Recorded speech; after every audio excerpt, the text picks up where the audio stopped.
Anandpur police station વિસ્તારમાં truck ચાલકને છરી બતાવીને લૂંટ ચલાવવાનો એક બનાવ બન્યો હતો. બાદમાં સુરેન્દ્રનગર એલસીબી અને પેરોલ ફરલો સ્ક્વોડની ટીમે તપાસ હાથ ધરી હતી. ત્યારે ગણતરીના દિવસોમાં જ આ લૂંટનો ભેદ પોલીસે ઉકેલી નાખ્યો છે.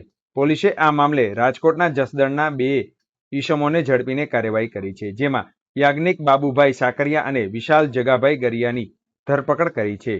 પોલીસ તપાસમાં ખુલવા પામ્યું છે કે ઓનલાઈન ગેમમાં રૂપિયા હારી જતા બંનેએ લૂંટનો પ્લાન ઘડ્યો હતો અને બાતમીના આધારે કાર્યવાહી કરીને પોલીસે બંને આરોપીઓને ઝડપીને કાર્યવાહી કરી છે. પોલીસે આ મામલે 45,000 રોકડા તેમજ ગુનામાં વપરાયેલ છરી, 10,000ના 2 મોબાઈલ તેમજ 30,000નું એક મોટરસાયકલ મળીને 85,000નો મુદ્દામાલ જપ્ત કરીને ધોરણસરની તપાસ શરૂ કરી છે. ઓનલાઈન જે ગેમિંગ છે આમે એ લોકો જે છે પોતાના પૈસા અને આની આદત આને પડી ગઈ હતી અને આમે પૈસા હારી ગયા હતા અને પછી આને મનમાં એવું આવ્યું કે ભાઈ આપણે ઘર પર અહીંયા બીજી જગ્યાએ કેવી રીતે કહીએ આપણે એ જે પૈસા છે આને ચૂકવણી કરવાની છે.